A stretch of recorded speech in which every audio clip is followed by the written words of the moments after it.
Oui, c'est mon étonnant. quotidien. Oui, mais voilà, c'est la vérité, c'est compliqué. Puis épeler, c'est pas facile.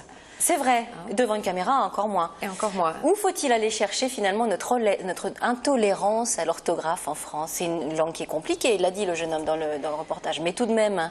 Oui, mais écoutez, le problème de l'orthographe française et de la grammaire qui va avec, c'est vrai que c'est une langue difficile, nous c'est une langue latine, on n'est pas encore dans la simplification de la langue française, donc hélicoptère prend encore un H jusqu'à preuve du contraire, et ça c'est ce qu'on appelle le lexique visuel, c'est les mots qu'on a photographiés petits qui sont stockés dans notre mémoire quelque part, et quand on écrit, souvent d'ailleurs, quand on hésite sur un doublement de consonne, vous voyez, quand ils éplaient la N, 2 N, ils ne sont pas trop sûrs. Bon, bien, avec la main, c'est tout simple, on va hésiter 30 secondes, même pas, et on fait un petit trait et on se dit, bon, il y a un problème là. Le français, on a l'impression que ça n'est pas logique, contrairement à l'anglais, par exemple, qui est très simple. Alors, moi, ma méthode Il y a est rien de logique. logique. Et justement, ce qui m'a gênée dans l'apprentissage, c'est tout simplement que moi, je ne trouvais pas ça logique, compliqué, codifié, Voilà. COD, COI. Maintenant, on a même un COS. Donc, vous voyez, ça devient de pire en pire. Et puis, les fondamentaux ne sont pas là. C'est ça. Et quand on n'a pas accès aux mots, on n'a accès à rien. Alors, vous avez édité un ouvrage qui s'appelle La revanche des nuls en orthographe, dans lequel vous donnez des trucs. Par exemple, comment écrire vieille? Eh bien, 2 i, on peut s'en souvenir parce qu'une vieille dame marche avec 2 cannes. Voilà. Alors après, on vérifie avec le féminin à la fin. Et puis le vieil homme, c'est la même chose. Il a besoin de 2 cannes qui encadrent le E. Donc les i sont symboliques.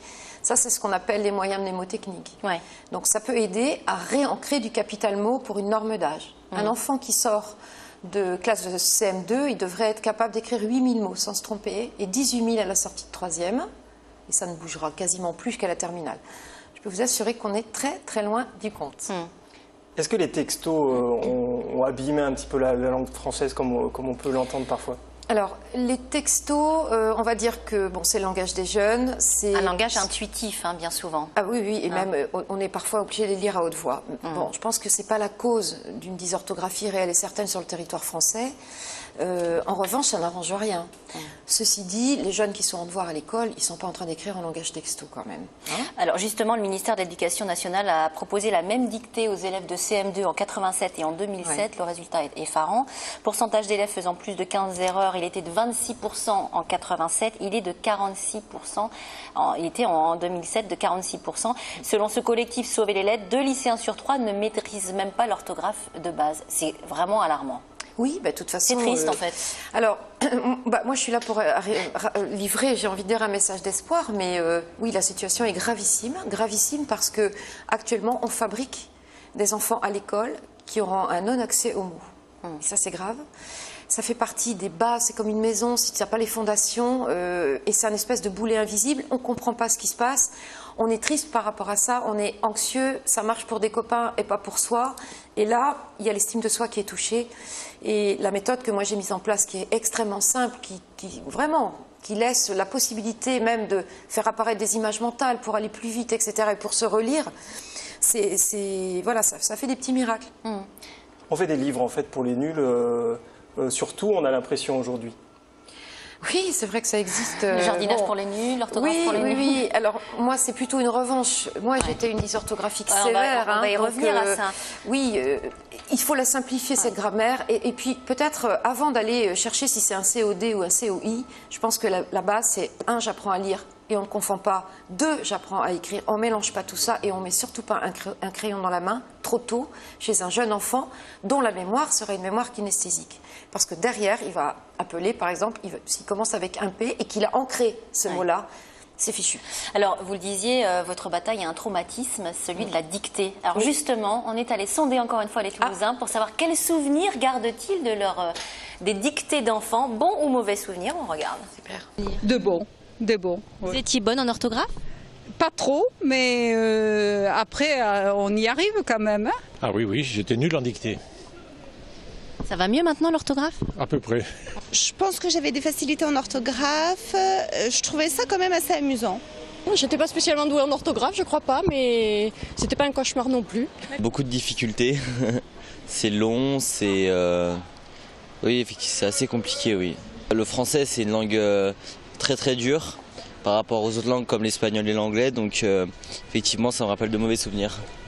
Alors vous dites, Anne-Marie, que vous avez longtemps été perdue dans la forêt des mots, abonnée au Zéro. On va voir une petite phrase qui va vous rappeler de mauvais souvenirs. Certainement, si je lis « Le général de Gaulle a sauvé la France. Depuis l'Angleterre, il a lancé un appel aux Français ». Je crois que vous l'écriviez de cette manière-là quand vous étiez petite. Ça vous a marqué? Ça a créé un traumatisme, hein? Ah ben, de toute façon, déjà, ça a commencé par une colle sur 5 samedis d'affilée. Déjà, le général de Gaulle, moi je suis née en 61, ça rigolait pas. Sauvé, bah oui, j'écrivais comme j'entendais. Hein. Oui, c'est ça. Donc oui, c'est sympa. Alors un jour, vous avez décidé de livrer bataille. Vous avez créé une association qui s'appelle Plus Jamais Zéro et vous avez décidé de venir en aide à tout le monde, adultes comme enfants, qui traînent ce boulet de l'orthographe derrière eux. Donc cet après-midi, vous dédicaciez cet ouvrage, qui est votre dernier ouvrage, qui s'appelle Hugo et les rois, être et avoir. On va voir la couverture du livre. Il y avait du monde à la librairie Privat pour... Oui. Et puis de toute façon, Hugo et les rois est connu. C'est une première édition en 2003 et là, j'ai envie de dire, c'est les 10 ans d'Hugo.